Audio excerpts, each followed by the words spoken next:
Is there anybody here that's new to this program? Okay. Okay. Nice musical beginning, yeah? This your first time at this program? First time? Welcome. How'd you find out about it? Huh? The website meetup.com. Okay. And you're a New Yorker? I'm from Mexico. You're from Mexico, but you've been in New York for some time and you... 3 years. Just searching, finding, exploring. Yeah. I love to... You're an adventuresome person. Yeah. I met a person just like you about a week ago. It's like, he's from Dubai, and he didn't know anything about anything, and he saw something, and he said, I want to learn. I like to learn. I like to experience things. So that's... Okay. Have you heard of this Bhagavad-gita before? 0. Okay. Well, this group of people have been through the entire Bhagavad-gita over, what's the period of time? Just finishing 9 years by the end of December. 9 years. 9 years covering this little book. No, finishing. Plus or minus something. He's a university. He's right. He's an educated person that can have a different opinion. That's nice. So, you're coming at the conclusion. This text this evening is the essence message of the entire text. And so there's a lot that comes before it, and the verse says all that came before it, put it over here, and this is the most important thing out of everything.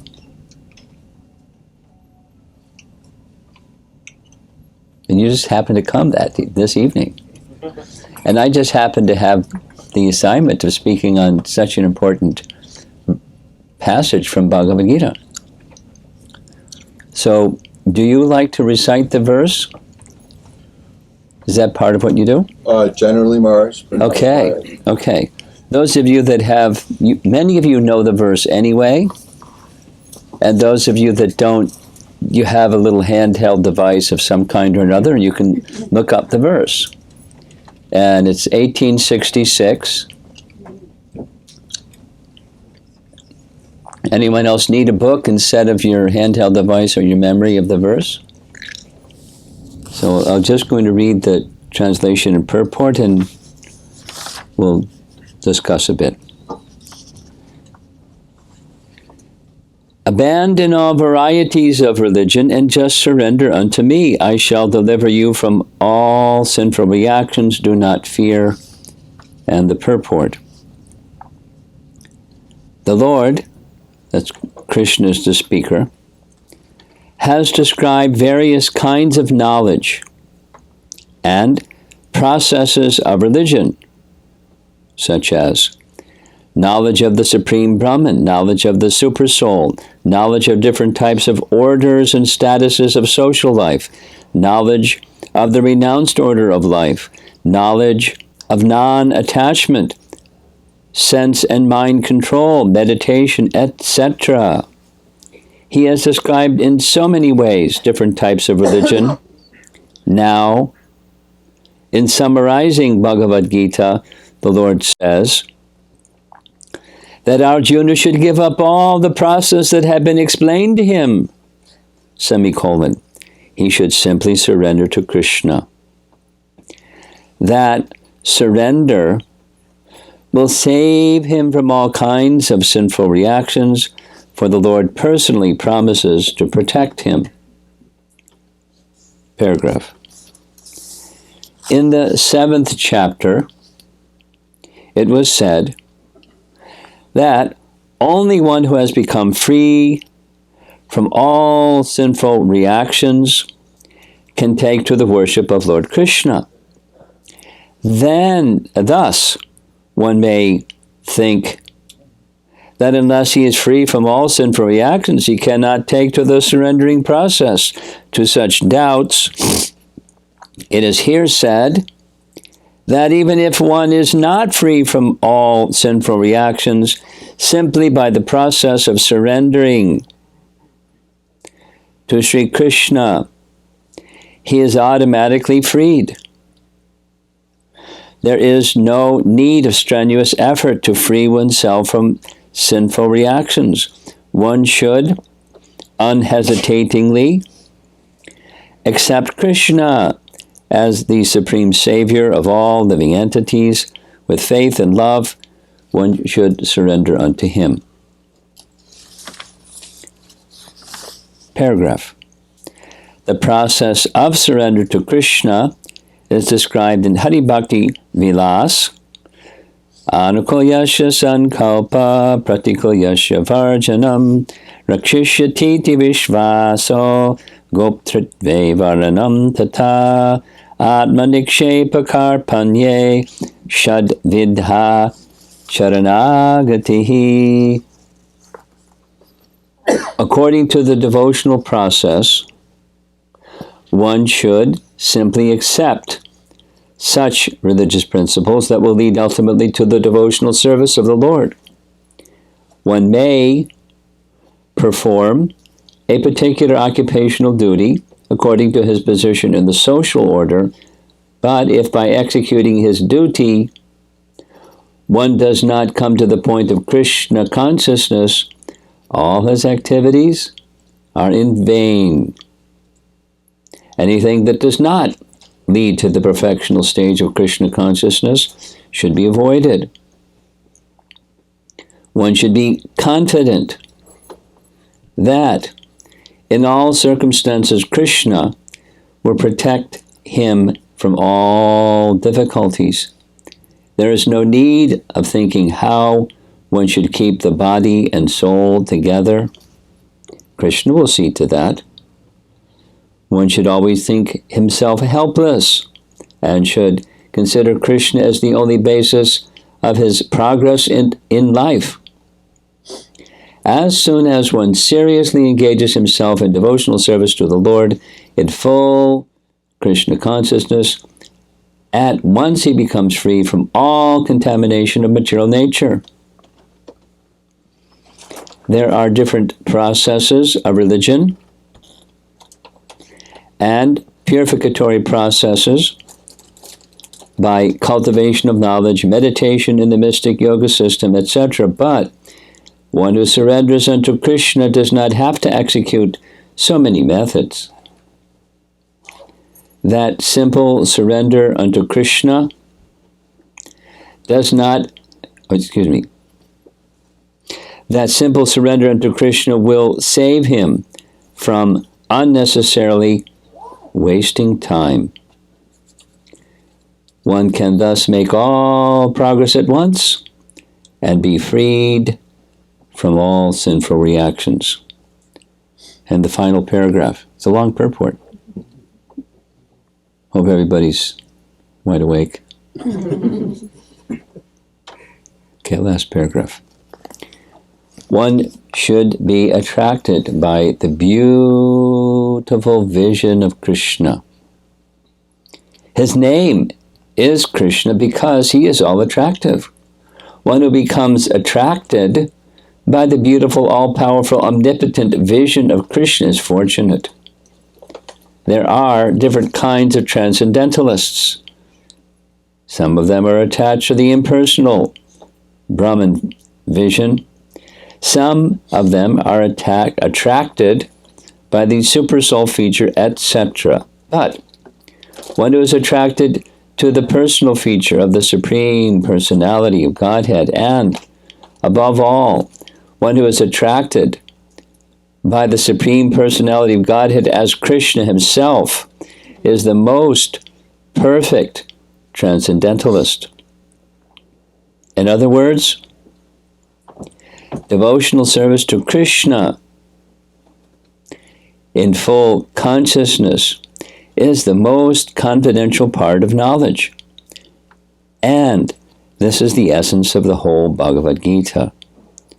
Karma Yoga, empiric philosophers, Karma Yogis, empiric philosophers, mystics, and devotees are all called transcendentalists, but one who is a pure devotee is the best of all. The particular words used here, ma shuchaha, don't fear, don't hesitate, don't worry, are very significant. One may be perplexed as to how one can give up all kinds of religious forms and simply surrender unto Krishna, but such worry is useless.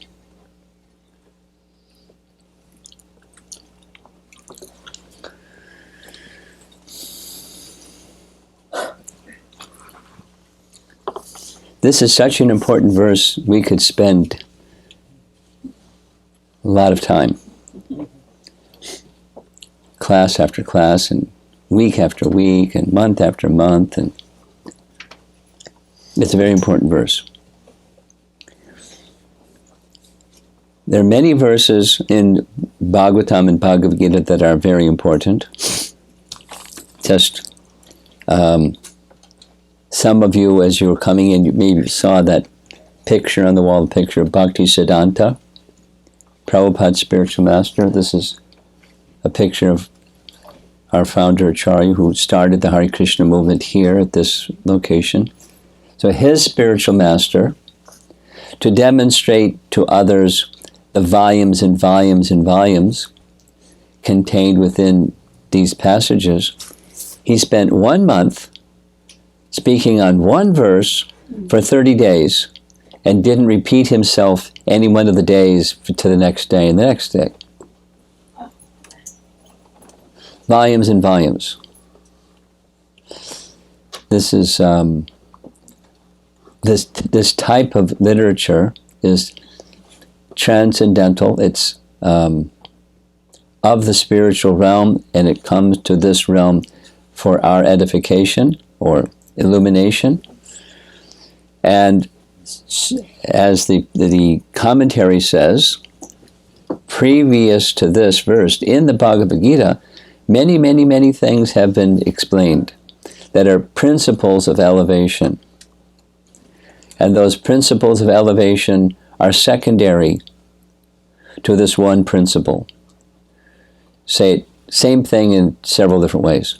If you, as mentioned in the purport, if you do these earlier mentioned things, not only nicely, perfectly. Who does anything perfectly? If you do them perfectly, it's incomplete. I mean, there's stronger language, it's useless. Useless in the transcendental goal sense. That if you don't reach the goal, so, I don't know, I travel sometimes. And it's important to know where you want to go when you travel. Supposing you go to Penn Station or Grand Central Station and you want to go somewhere. You have to know where you want to go because there are a lot of trains going to a lot of different destinations. And when I travel in China, you know, Grand Central Station is like a sandbox for kids compared to train stations in China. No, I mean, it's just like, and I don't speak Chinese. So there's all these trains going in so many different directions. You got to know what your destination is so you can get on the right train and so you can get off. I was once put on a train by, 3 or 4 people that spoke Chinese, and I didn't, they had to get off the train, and I had to go to a destination. I don't speak Chinese. I don't even know where to get off. Mm-hmm. Fortunately, I found somebody not far from me that spoke English, and he knew where, he let me know when to get off. Because anyway, you have to know the destination. And if you get on the train, you get involved in processes of elevation, and you don't reach the destination that those processes of elevation are meant to bring you to, it's incomplete. That's just putting it nicely. So what's the destination?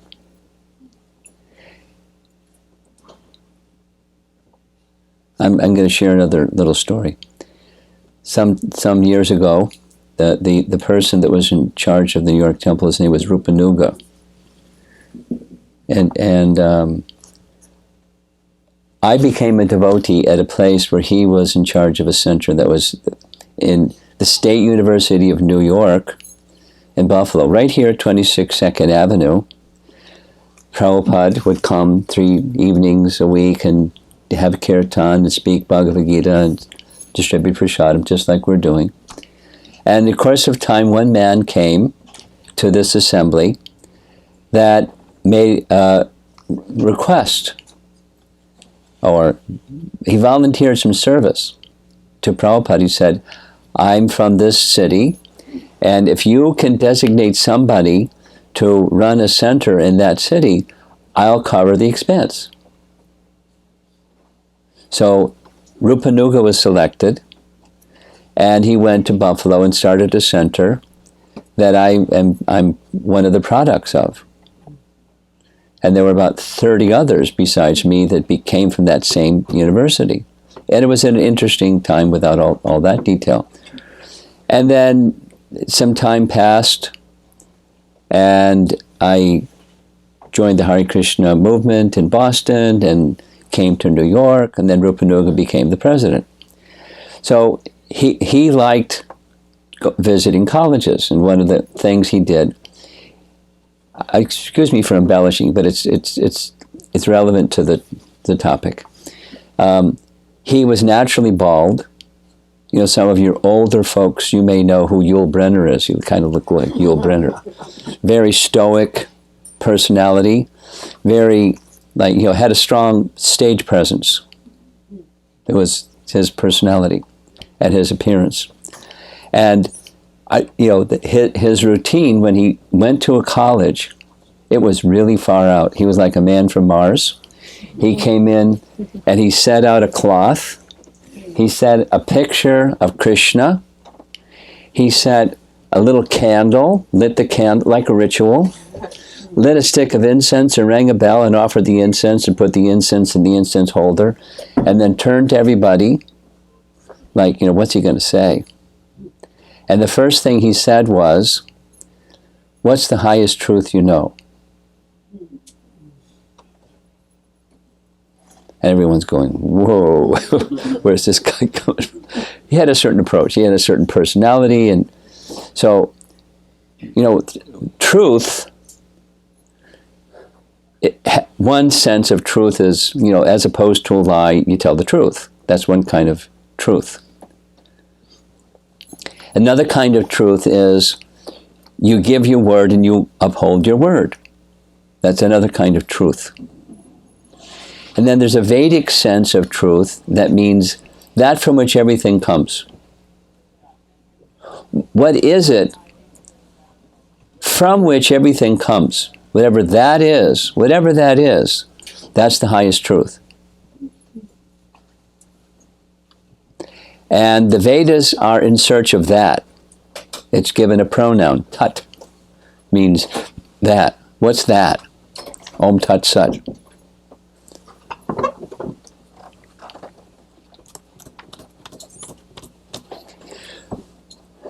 So that is the goal, whatever that is. This connecting the human form of life.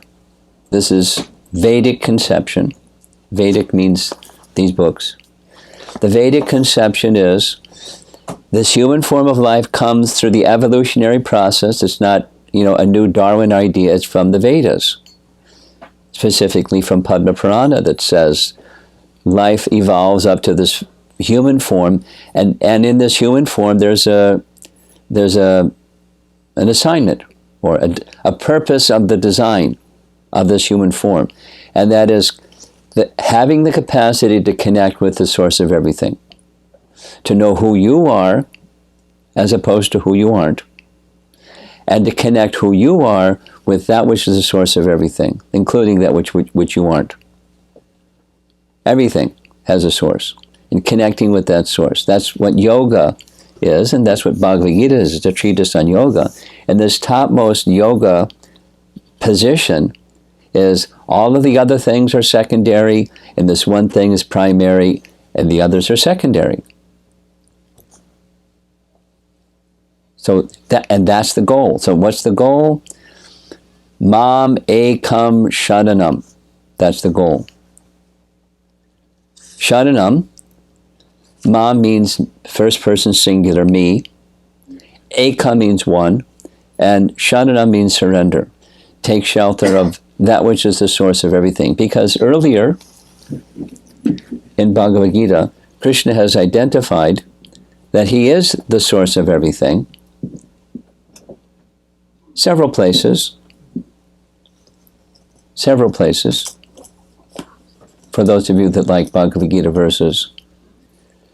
Aham sarvasya prabhavo matak sarvam pravartate iti matva bhajante mam bodha bhava samandita. Chapter 10, Bhagavad-gita, text 8. You can go look it up later. It's a nice verse.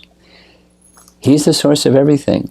And because he is the source of everything, those that know that take shelter of him. That's this sharana, means taking shelter.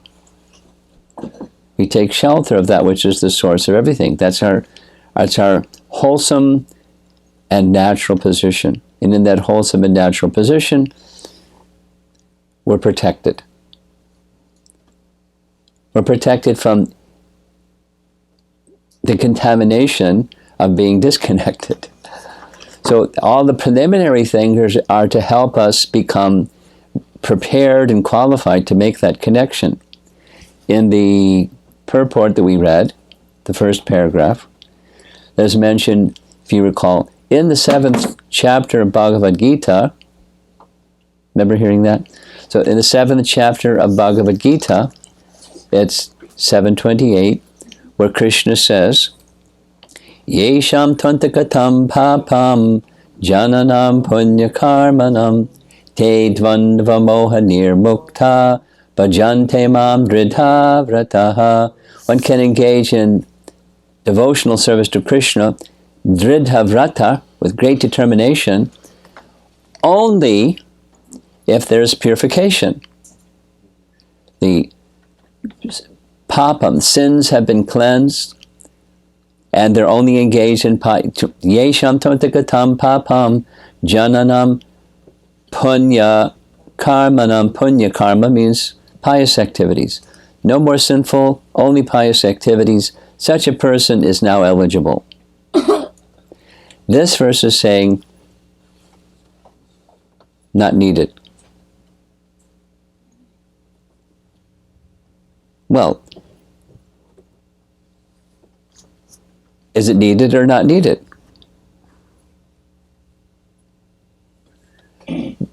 It's an apparent contradiction, I'm pointing out purposefully. It's an apparent contradiction. Do you need prior purification and to be eligible to come to this position of devotional service, which is the means of knowing the source of everything, or not? And it's a short answer, keeping it really simple, because the commentary is pages and pages. I'm tempted to read some of it, commentary. But in summary, for those who don't take to the position of surrender to Krishna, it's needed. For those who do take shelter of Krishna in surrender, the preliminary is not required. It's taken care of by the act of surrender, and it's taken care of by the act of surrender because Krishna clears the board. He personally makes everything clean. Now that's an interesting theology.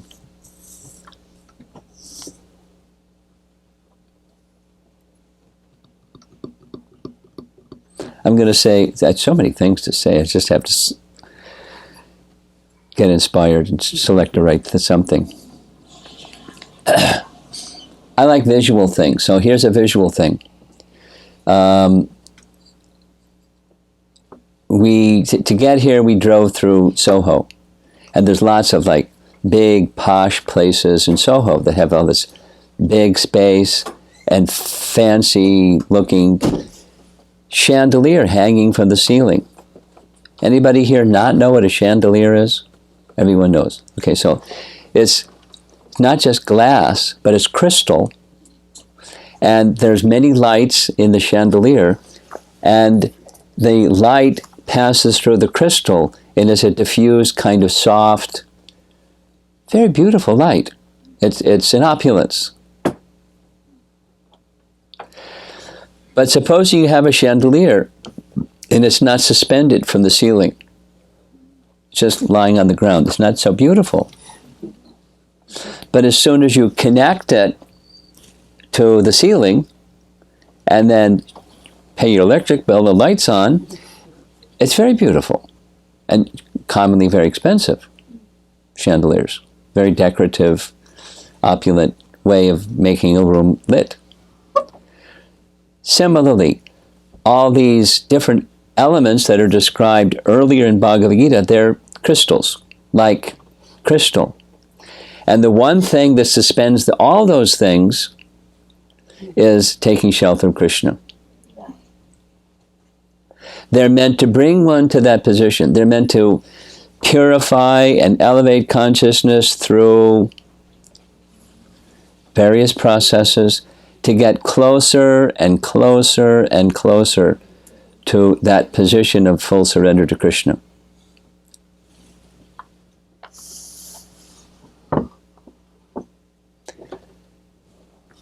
Our friend here from Mexico. Do you do any meditation? Yes. So, me too. Meditation has become a very popular thing in America. So I have spent some time visiting colleges speaking about meditation. And for many of the people, it's not 26th Avenue. It's really kind of soft and indirect. So of the people, how many in this assembly, 30 students, how many do some occasional, if not regular meditation, and at least half the class or more will say yes. And why do you do it? Why do you do it occasionally or regularly? Because it connects you with a place of higher consciousness. It's one of the reasons you feel different feelings. Mind feels more, but it connects you with this place of higher consciousness. And there's a whole lot to say about that. So at the end of one of the presentations, this was at University of Georgia in Athens about a week ago, one of the students, first time he had been there, he said, "You're speaking about this place of higher consciousness. My question is, or doubt, is when you get there, we'll call it it. Do you realize that it isn't really it? You need to go further and you find another it. Is that what the experience is?" And I said, no. You can go deeper and deeper and deeper. Unlike the ocean, even the ocean has a bottom, but the place of higher consciousness knows no limit. It's not static, it's ecstatic. It just keep going and keep going and keep going and keep going. It's unlimited because the source of everything is unlimited. Now, I wasn't saying Krishna or any just place of higher consciousness. the goal of the human form is to know who you are and connect with that source of everything, which is unlimited and all attractive. That's the meaning of Krishna's name, the all attractive. And one of the topics that come up in the meditation discussions, you can know from practical experience there is this capacity to experience the place of higher consciousness. But how do you stay there?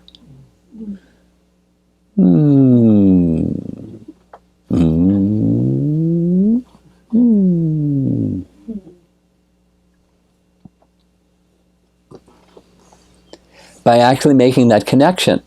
That's how you can stay there. As being said here in very simple language, we all have our nature. We have a body, and we have a mind, and there's inclinations of our body and our mind. It's our nature. In the language of Bhagavad-gita, it's guna and karma.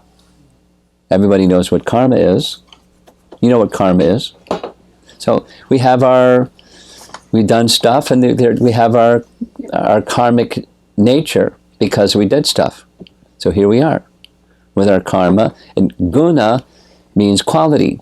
You know, some people are good, some people are mean, some people are passionate, some people are this, and some people are that. We have a different nature. That's guna. And karma. And it's the package. And so how do so because of our particular nature, we're inclined to work. So the message of Bhagavad-gita is, do your work according to your nature. Following the codes that teach how that nature can be elevated and channeled towards this place of higher consciousness, or towards the source of everything, or towards Krishna. Do that, and two things. That's what the body does, and the mind goes to Krishna, because the Krishna connection is everything. Making that connection with the source of everything is everything. That's the goal. Before you get on the train, make sure you know where you're going. That's where we're going. Then that's where Bhagavad-gita is taking us. And this conclusion is, all those preliminary things connected to this one thing, from this one thing, the chandelier is suspended. The value of these so many other things, whatever the other things are listed twice in the purport. But in the general category, it's dharma, that which is to be done, the duties of life.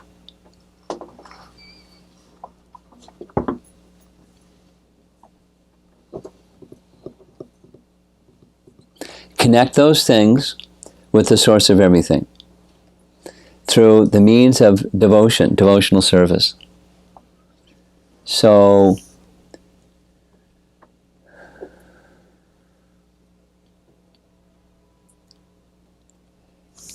I'm going to do two other things, and I'm anticipating looking around the room. This is a discussion kind of an audience. So anticipating there'll be discussion, I'm going to speak less and hopefully discuss more.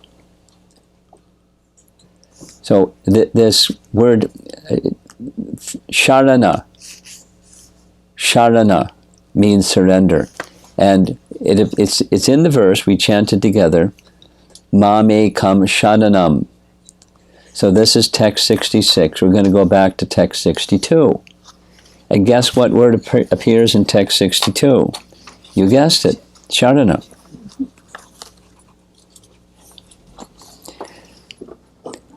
Tam eva sharanam gacha sarva bhavana bharata. Oh, sign of Bharata, surrender. There's the word again. Unto him utterly. That's this gacha. Sharanam gacha. Surrender unto him sarva bhavana in all respects. Like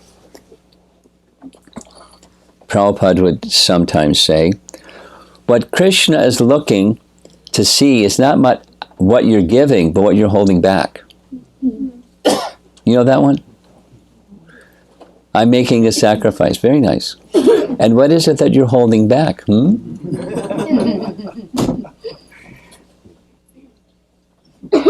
Just like charity, it's not uncommon that people that don't have so much, they're more charitable than people that have a lot. No, some people that have a lot are very charitable.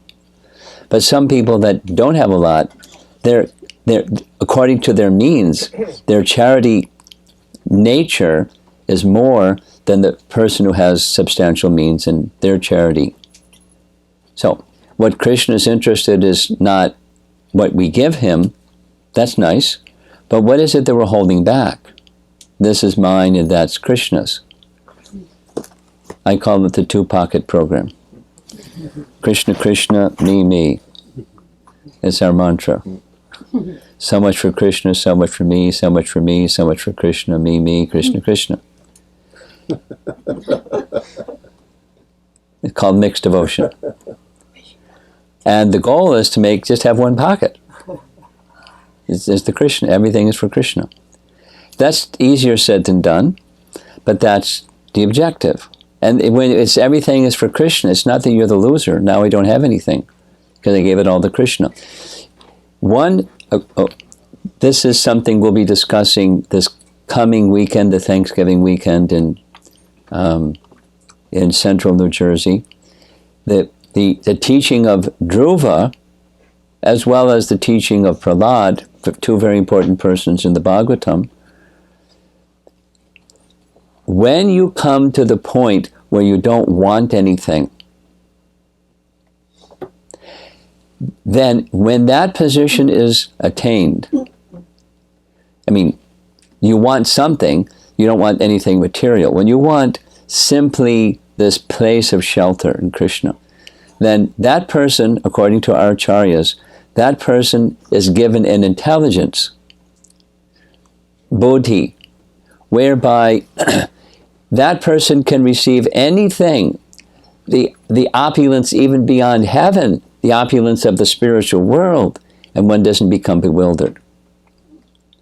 Conversely, if one does still have material hankering and one receives the fruits of that material hankering, then it's almost for certain one will become bewildered. And one's intelligence will be lost, exactly as Krishna describes in Bhagavad-gita. So Krishna doesn't want to see such nice souls get lost, so he doesn't necessarily liberally give things. But when one comes to this position of mam ekam sharanam, he can give everything and one will be bewildered. He can take away everything and one will be bewildered. Because my identity isn't connected to what I have or don't have.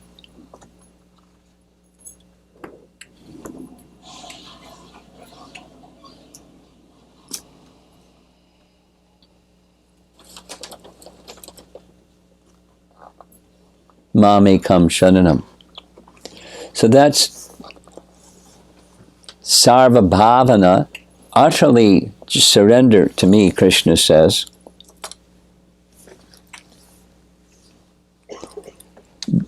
By the grace of the Lord of the heart, such a person will attain transcendental peace and the supreme and eternal abode. I'm just going to read up to this verse again. 63. Thus I have explained to you knowledge still more confidential. Deliberate on this fully and then do what you wish to do. Because you are my very dear friend, I am speaking to you my supreme instruction, the most confidential knowledge of all. Hear this from me, for it is for your benefit. So, hear with the inner ear, hear with your heart. He's giving instruction that's the superlative instruction, the topmost essence, conclusion, instruction. Take shelter. Utterly, sarva bhavena.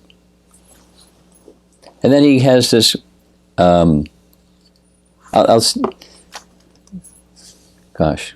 There are three places in Bhagavad-gita where Krishna says this, hear from me. And they're really important places. You ready? The beginning of chapter 7, the beginning of chapter 9, and here again. So, beginning of chapter 7. Arjun has this bewilderment thing that he's into. He's playing the role of being like us. We're bewildered. And what he really wants is to not surrender. Now, that, he's a pure devotee. He really wants to surrender, but he's taking the position of one who doesn't want to surrender. So he's finding some wiggle room to not surrender. First you say, this, and then you say that, so I'm bewildered. He's not saying contradictory things. Anyway, this is a long discussion. I don't know if I'll go there. It's a nice point. We get bewildered because we're holding on to our own ideas of things and we're unable to hear Krishna's idea, Krishna's instruction. You have to let go and not like be a fool or a blind person, but you have to be able to hear. And if you can't hear, if you got filters up, you can't hear.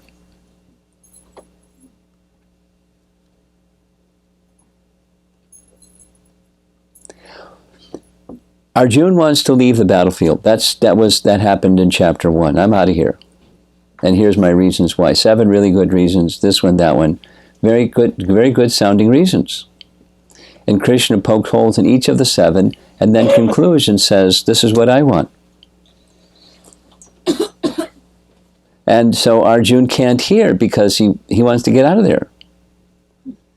And get out of there means abandon his duty and be peaceful by going to the mountains and becoming a meditator or a mendicant or something. But he has this nature. He'll be sitting in the mountainside thinking, that Duryodhana. He's a Kshatriya. He attempted to kill my brother. He attempted to disrobe my wife. He did, he's done many things that are punishable by death penalty, according to laws of Dharma. But, I'm out of here. So, he can't hear because he has this other disposition.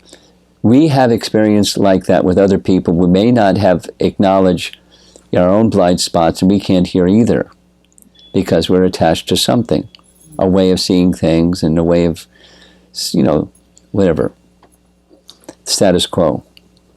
And make spiritual progress with status quo. Row your boat, keeping the anchor down.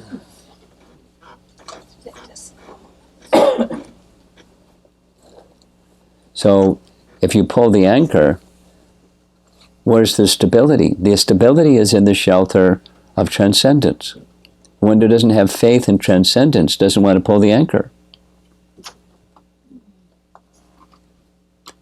Or we're just so conditioned that it's even we want to pull the anchor, we can't pull the anchor because we're so conditioned.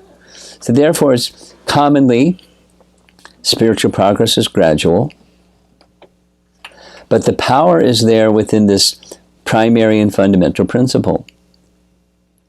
So the verse just before this one we just spoke of, 1866, is 1865. And it's the one verse in Bhagavad-gita where Krishna says it twice. And it says, it's really simple. It's not complicated, it's very simple. Manmana bhava madbhakto madhyaji mam namaskaro. So these 4 things. Manmana, what you do with your mind. Think of Krishna. Bhava madbhakto, engage your senses in service of Krishna. Madhyaji, instead of worshiping Donald Trump, we worship or some opponent of Donald Trump, or your favorite sports athlete or music person or whatever. Some tendency to worship is there. Place that tendency to worship on the source of everything. Mam Namaskuru, and offer obeisances. Be respectfully humble before this source of everything, Krishna.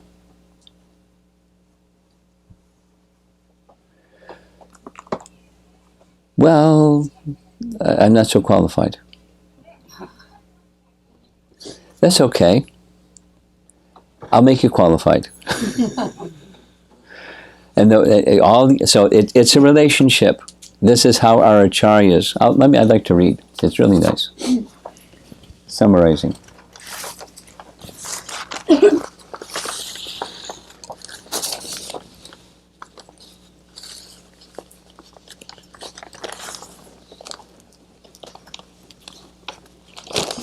Giving up completely. Parityaja. Tyaja means to give up. And pari means completely. Completely give up. Not partially. Completely give up. Parityaja. In their very essence, all dharmas, along with prescriptions, such as austerities to atone for past sins, just surrender unto me, Krishna, the Lord of all, who previously appeared in many forms such as Nrsimha and Rama, who is perceived through pure bhakti, and who destroys all desires, even avidya, ignorance, which is the cause of conditioned life for the living entity. Surrender to me alone and not to others. I will free you who have surrendered from all past karmas. And then here Krishna is showing what he's going, it's the relationship, what he's going to do, what we do. It's really simple. I mean, the principle is simple. Application gets complicated because we're complicated. Prabhupada once said, Krishna consciousness is simple for the simple and difficult for the crooked. You should not lament, ma suchaha, thinking it is impossible in such a short lifetime to perform difficult, extreme purifications which will bring about the desired result of purification of the heart after a very long time. I have just stated that in surrender to me, that's not required. Now, we do, not for the sake of purification, per se. This is devotional service in the mode of goodness. Devotional service in transcendence is simply because Krishna wants it.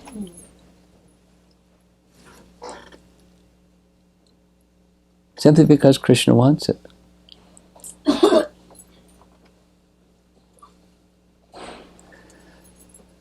I came across a really nice, because it's been the Kartik month, and our members here have been observing, offering a lamp and certain prayers to Damodar.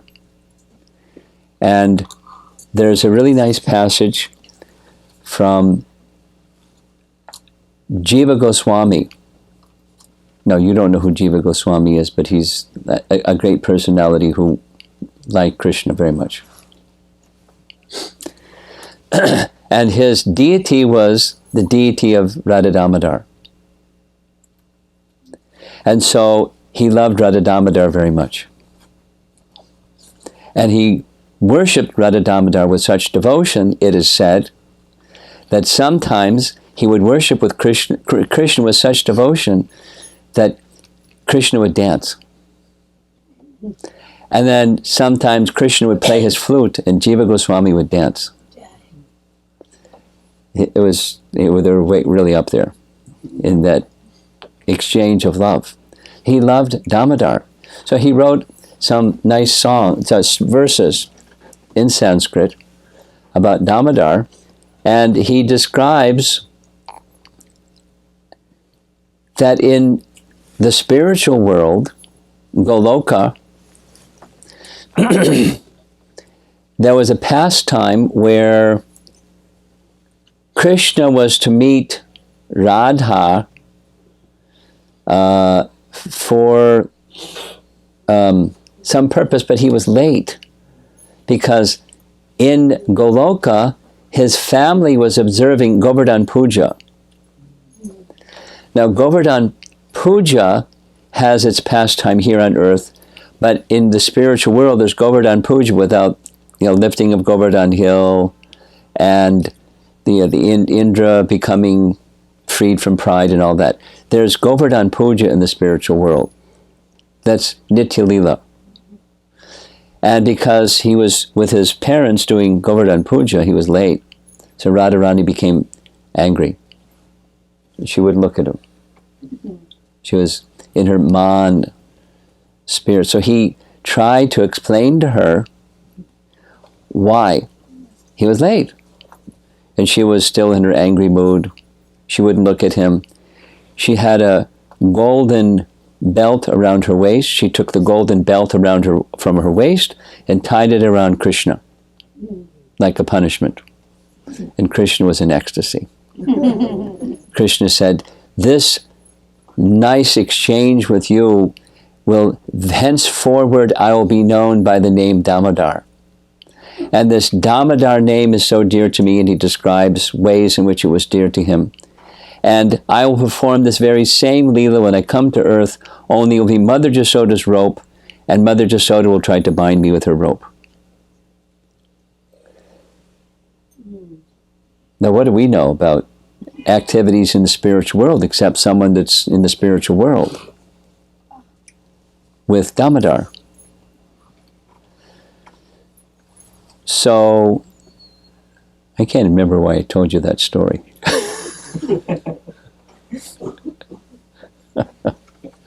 Nice story. We engage in activities for the pleasure of Krishna.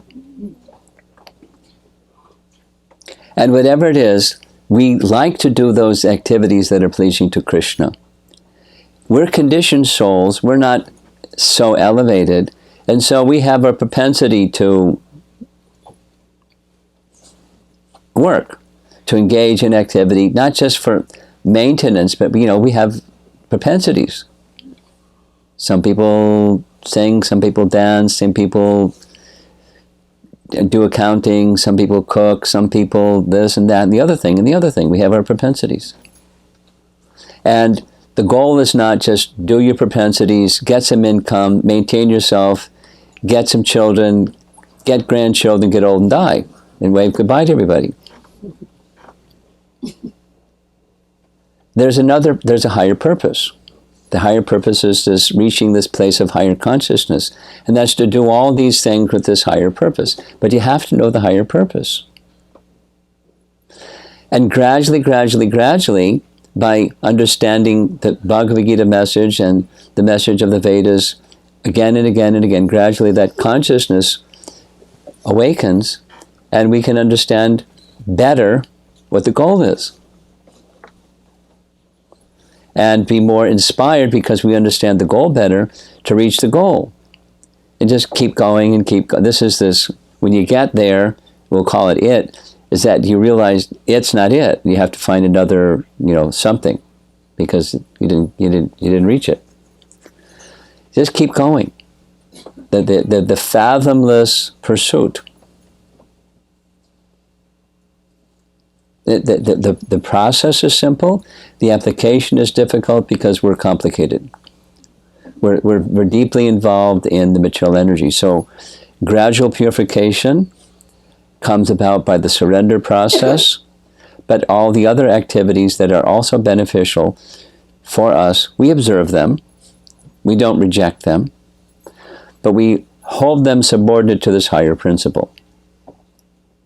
And we keep association with one another to remind one another of that's the principle that we're in pursuit of.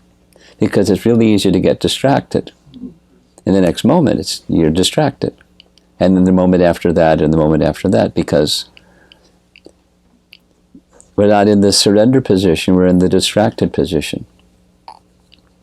So the goal, just like in the beginning, nice kirtan, and the mind is kind of all over the place, but if you stay focused, during the kirtan, if you can see Hare Krishna's face, he's like really concentrated. It's really nice. I like his kirtans. And he's focused on the sound, not just the musicality.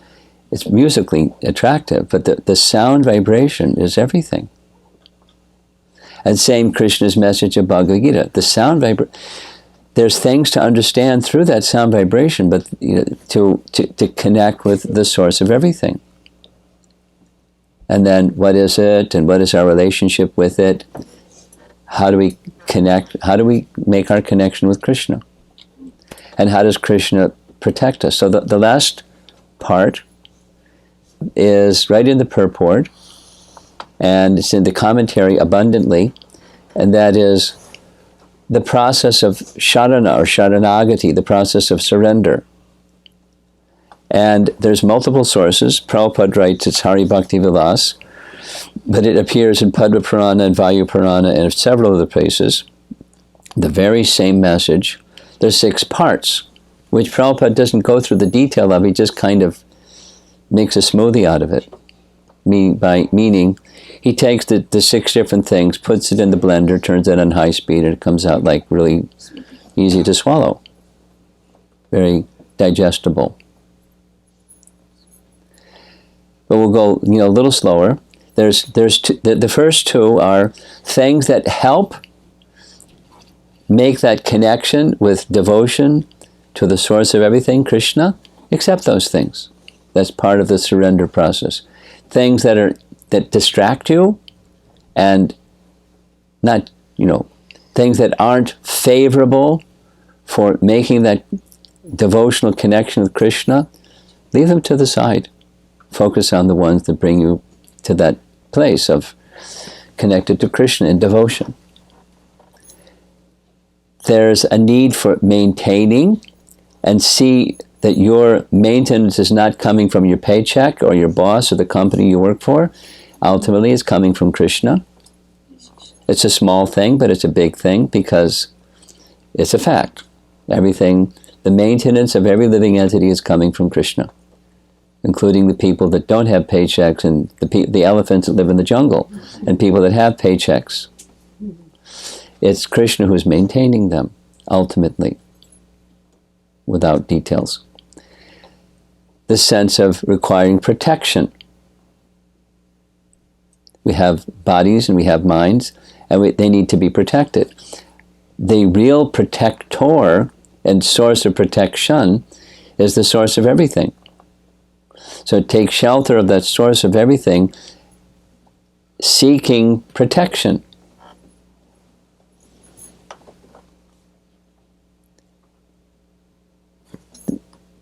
This weekend, next weekend, the next Thanksgiving weekend, we're going to be speaking about Dhruva, 13 classes about Dhruva on the one topic. It's going to be nice. And one of the episodes is Dhruva has a material want, like a really big time material want. He wants not only the kingdom of his father, he wants the kingdom better than his father's father's father. He's like a little boy, 6 years old, wants this big kingdom. Stomping his foot, I want a kingdom. But he's serious about it. And so his mother is a pure devotee. She's not like just a nice lady or a good mother. She's a pure devotee, evidenced by how she responds. She being an excellent mother, she understands the nature of her son. Their son is not going to take no for an answer. or a pat on the head for an answer. Her son is very determined, her little boy, and he wants his kingdom. And so, skipping many nice things, she says, the way to get what you want, the only way I know, is from that which is the source of everything, Vishnu. Because what you're asking for is out of this world, literally, not only figuratively. But that which is out of this world is Vishnu. So to get what you want, you have to go to Vishnu. There isn't another way. And the lotus feet of Vishnu are so wonderful. Your great-great-grandfather, Brahma, the engineer of the universe, he got his power from Vishnu. And your grandfather, Swayambhuva Manu, he got his power from Vishnu, and you want something greater than both of them. You got to go to Vishnu.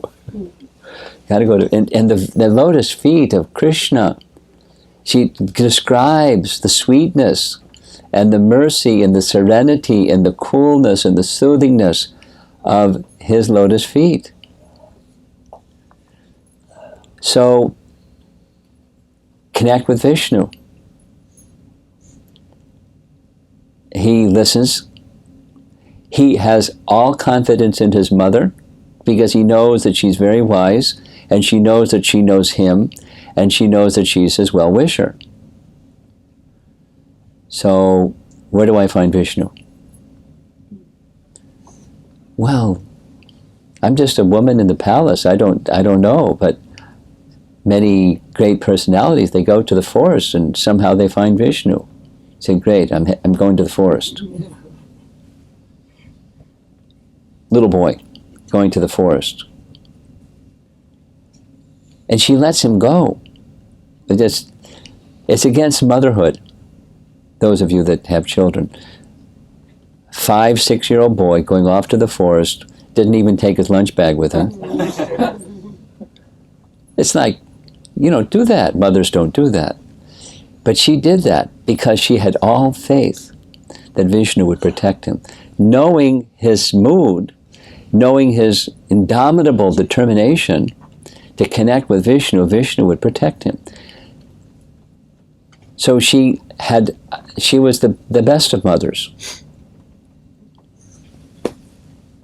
And when he was off in the forest, the father was in total anxiety. She was very peaceful because she knew Vishnu would protect him. And she was praying to Vishnu all the time, please protect him. But, not that he wouldn't if she didn't pray, but that was just her mood, her relationship.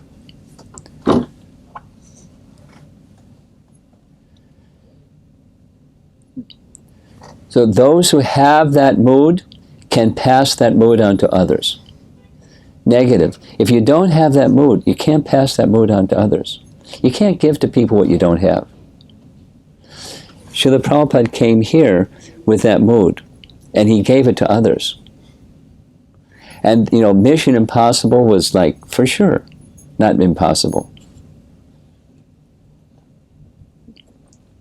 I'll just give one example because it sticks out in my mind. There was a professor somewhere in Pennsylvania that the devotees had met. I forget his name, but he's interviewed in one of those biographies of Prabhupada's life, whatever you call those things, documentaries. So this professor is being interviewed by the cameraman and the speaker. I met some of the members that started right here at 26 2nd Avenue, and he said that my spiritual master instructed me to start a Back to Godhead magazine.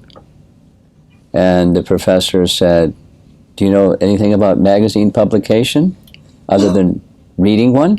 He said, no. And then he was wondering, how is this going to be possible? Because it's not easy to do something like that. But then the professor said, when I came to New York and I met Prabhupada, then I understood. Because Mission Impossible, there was no such word for one who has faith in Guru and Krishna. Impossible is the word in the Fool's Dictionary, Prabhupada would say. So the possible not only became possible, became manifest by the conviction that Prabhupada was carrying of being fully surrendered to the source of everything, to Krishna. Because he had it, he could pass it on. And he did. And kaboom, explosion. Hare Krishna explosion.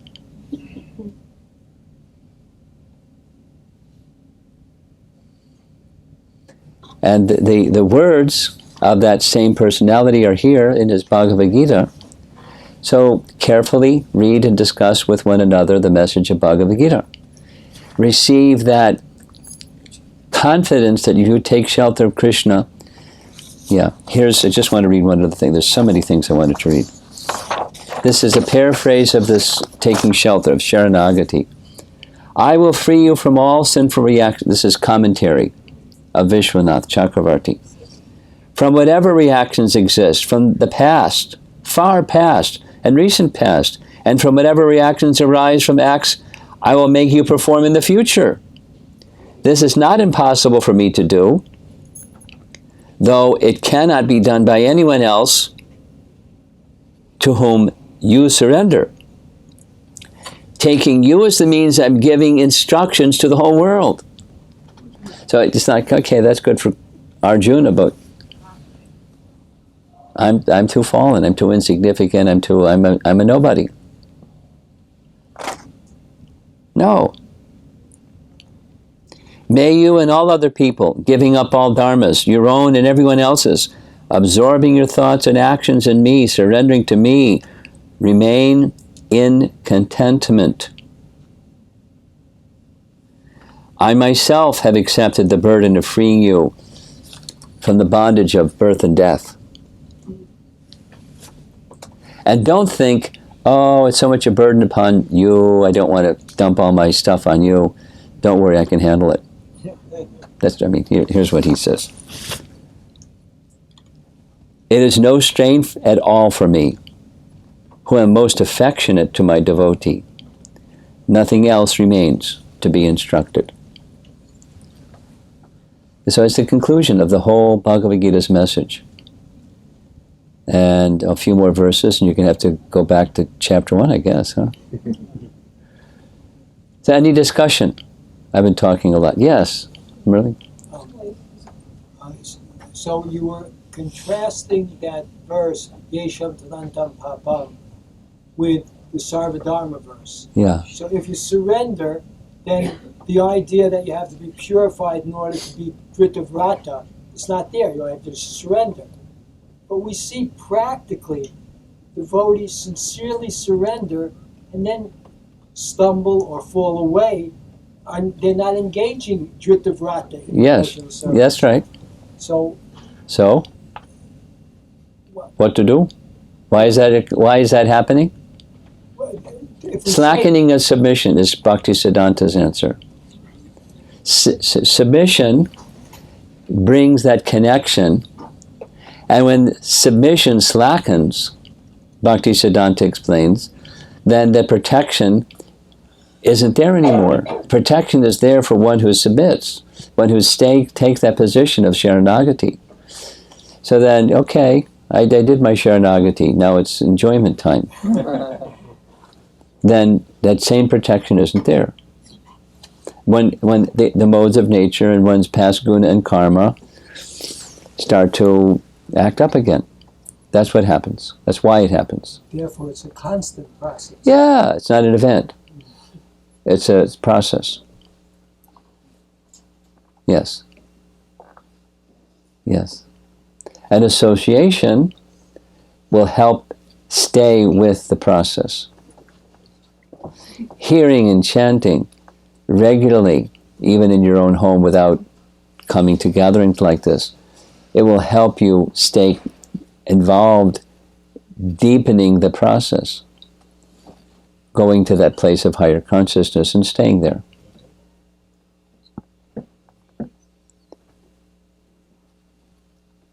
Somebody else.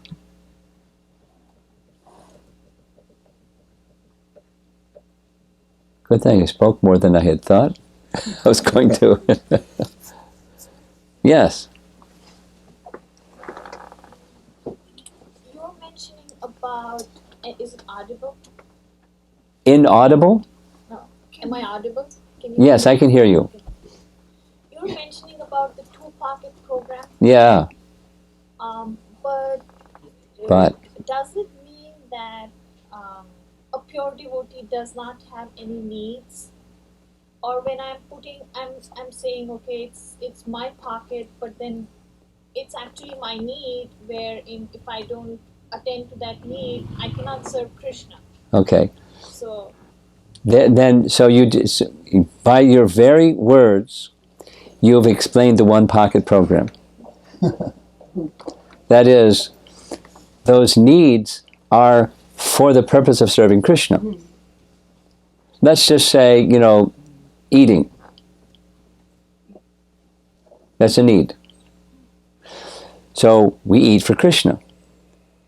There's eating where I don't eat for Krishna. There's eating where I eat for the purpose of giving strength to the body. And I choose foods mindfully, the mindfulness slogan, where it's for the pleasure of Krishna. It's going to help me maintain good health. So I need to know what are good foods to maintain my health, because I want to continue on for some time in serving Krishna.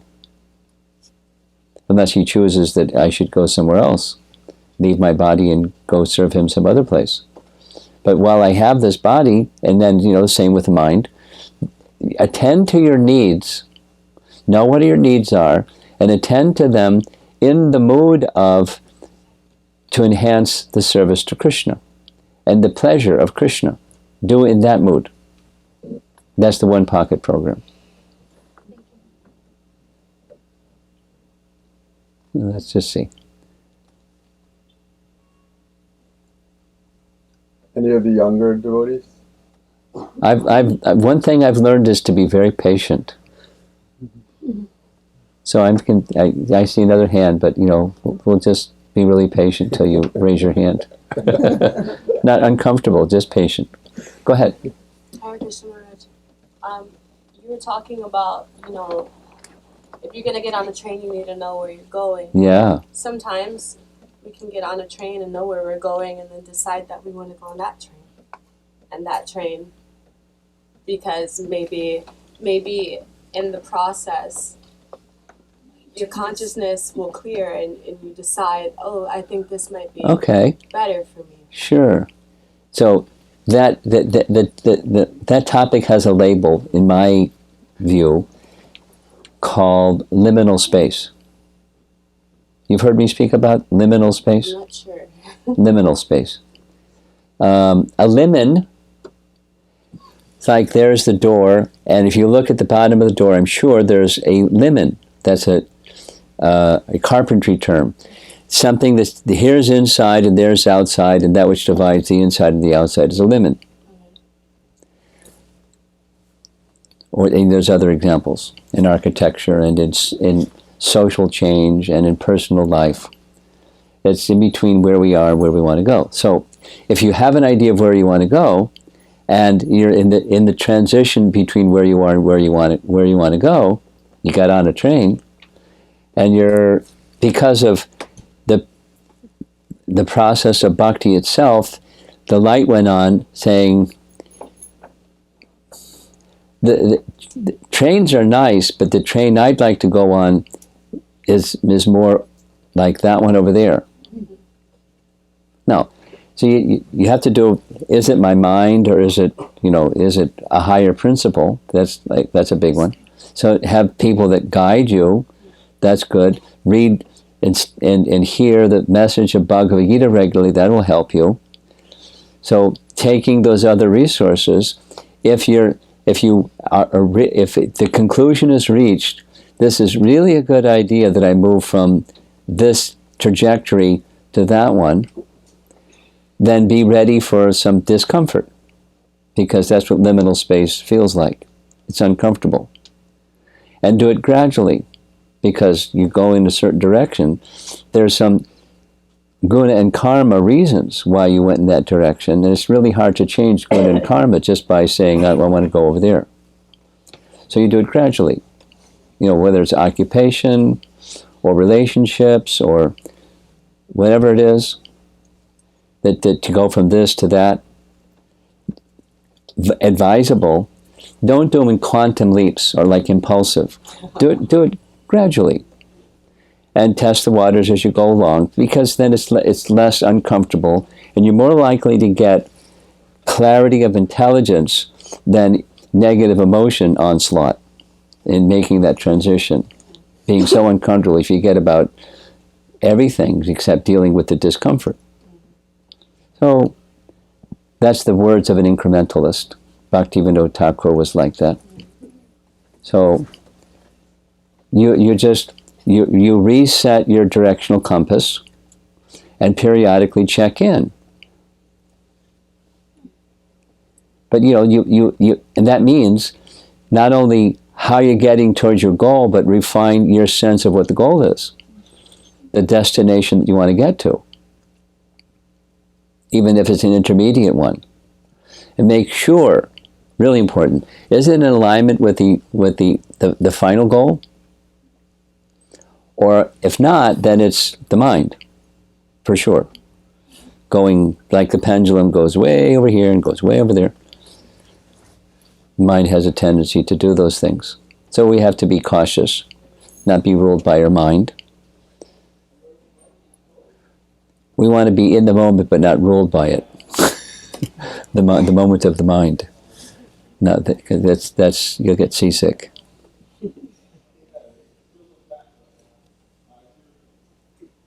Yes, Merlin. So the point in the Bhagavad-gita, Krishna establishes that the point is to surrender. To surrender to Him. Yes. The practical application of that surrender, I think, is explained the 9 processes of bhakti. Yes. So how does a follower of bhakti, the bhakti process, link up to one of those processes, or at least one of them? How is that made? How is that connection made so that the person can feel very like I can do this, as opposed to this is too confusing or too difficult? Because that's why the 9 processes of bhakti are given to us, so that we can link to at least one of them, so we can channel our consciousness in that way and develop bhakti. Yeah. Okay.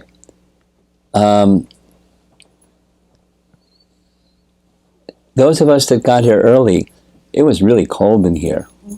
But now it's a little warm. Yeah, well, the warm bodies, but this little doodad is. So I just thinking about how cold it was when we first got. It's like being outdoors. So back to your question. Start with Shravanam Kirtanam. While any one of the 9 processes, this is Jiva Goswami, Bhakti Sandarbha. Although there's 9 processes, one of them is most essential, and that's chanting. Preliminary to chanting is hearing. So you have to hear before you chant, but engage in chanting and chanting and chanting and chanting. And that will give you insight because of Chaita Darpana Marjanam, the cleansing of the mirror of the heart, or the mirror of the mind, to make way for the intelligence to guide your activity. Which of the processes of bhakti are suited most for you and your nature, and the contribution you can make in this lifetime.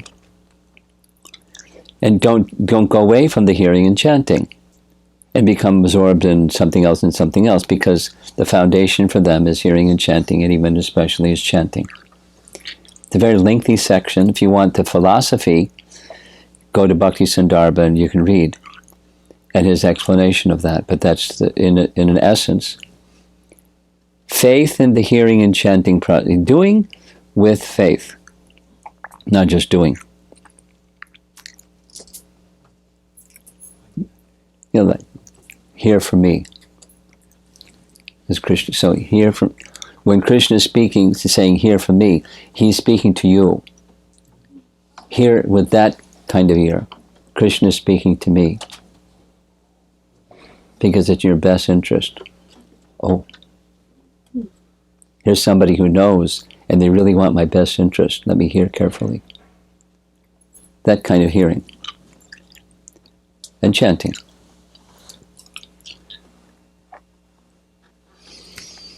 Yes. I have a question about devotee offer their activities for every day for Krishna would do something, because if you're not pure devotee, I can't offer my activities for all day for offer for Krishna. Yes? Yes. Oh, yes. Not only can. A pure devotee maybe no offer.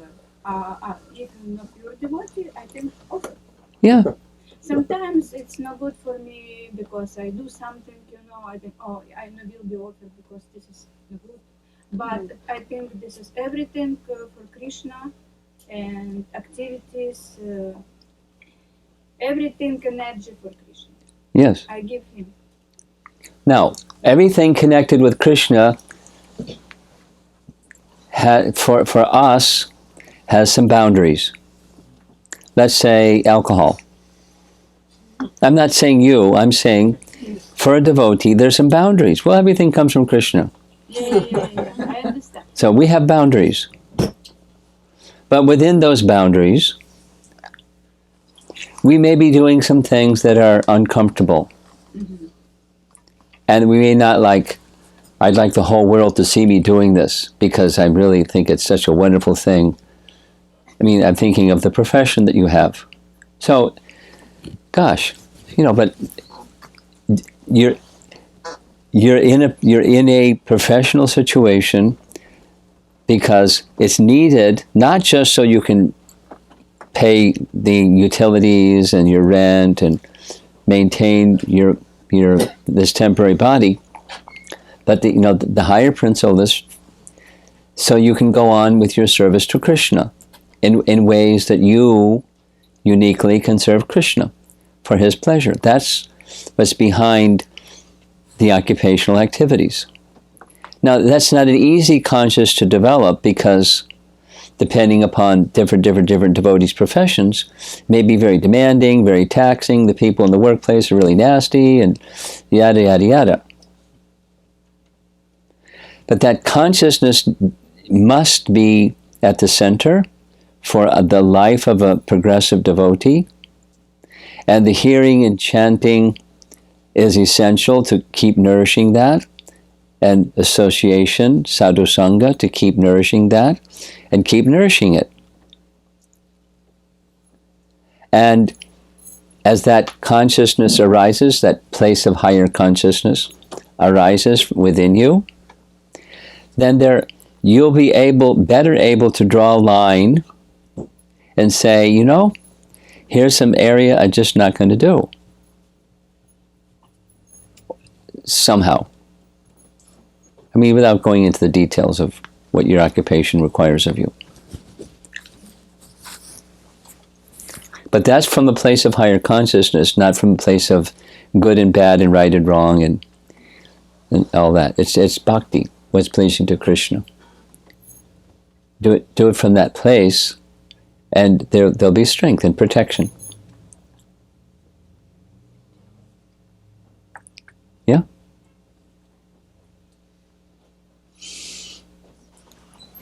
Anybody out there in the balcony seats?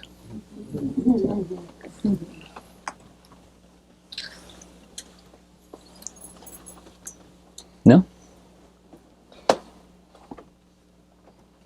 Remember, I'm patient.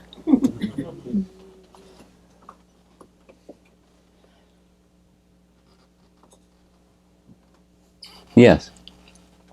It should have been a personal conversation. Like presently, I'm going. Louder. Oh. I'll repeat. Okay, I'll try louder. When you do too many things. So many things. Too many things. Too many things. Too many things. And it seems like everyone says it's mode of passion. When you do too many things, not out of balance, don't sleep enough. And it seems like everything's supposed to be there. So it seems like... Meaning you can't eliminate something because it's all necessary. Yeah, it seems like everything is necessary. And we've had this discussion before. Yeah. So what to do? It's also affecting the consciousness because yes. the trust you feel tired. Some happiness is there. And, yes. And the trust, you're losing trust because you might not manage something. You do this, you do that, something you might not manage, and everything seems to be important. Yes. So it's what to do. What to do?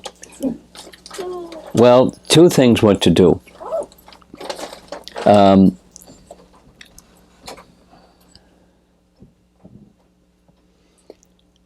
I'll tell a little Prabhupada story, but the essence of the Prabhupada story is when your consciousness is fixed upon Krishna strongly, you'll have a focus where you can do the same things effectively in less time. Want to hear the Prabhupada story? Sure. Many years ago, there was a deity installation in Dallas, Radha Kalachandji. And they had begun the worship, and Prabhupada wanted Shilavati to come and train the devotees how to do deity worship nicely. So he sent her there. And then Prabhupada came to visit. And she asked Prabhupada,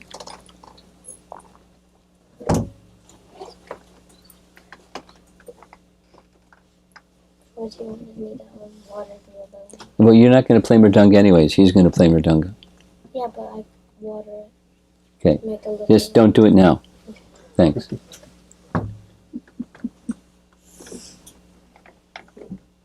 My fault, sorry. Oh, you asked him to do it. Okay, this will be a last question, then you can do it. So, Prabhupada visited Dallas. Long story short, she asked Prabhupada, can we increase the deity worship by 15 minutes because I can't complete the deity worship in the time that's allotted?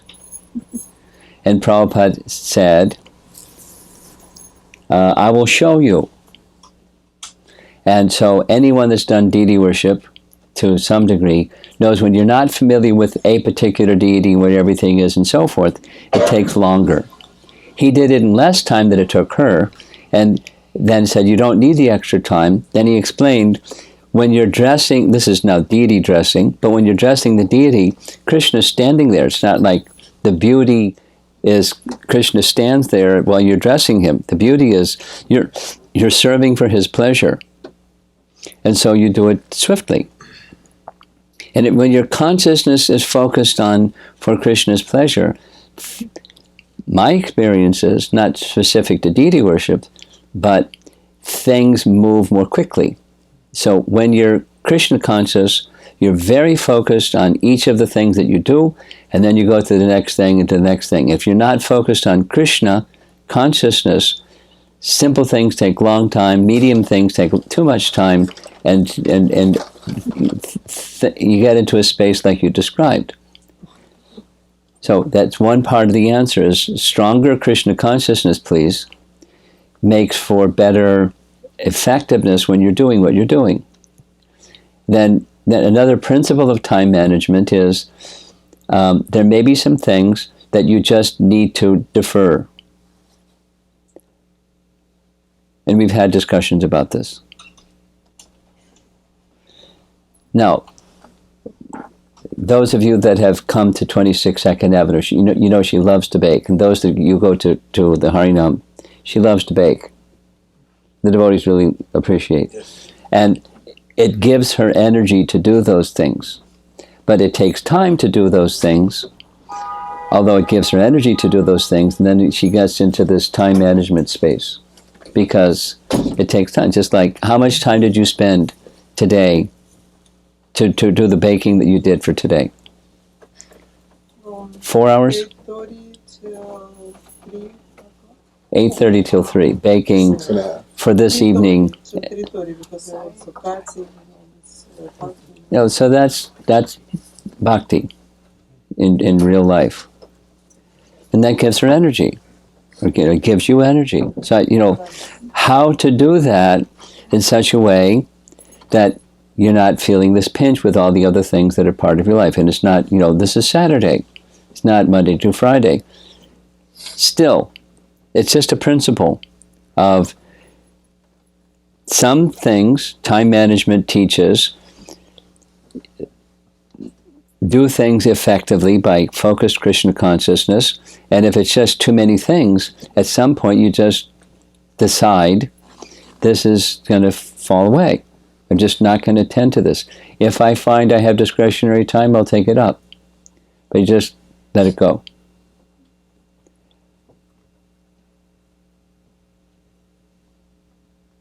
Easier said than done, but that's the principle. Okay, so it's now way past time for the next kirtan. So, thank you all very much. Hare Krishna. Prabhupada ki Jai. Okay. Govinda. Sri Romapada Swami ki. Jai.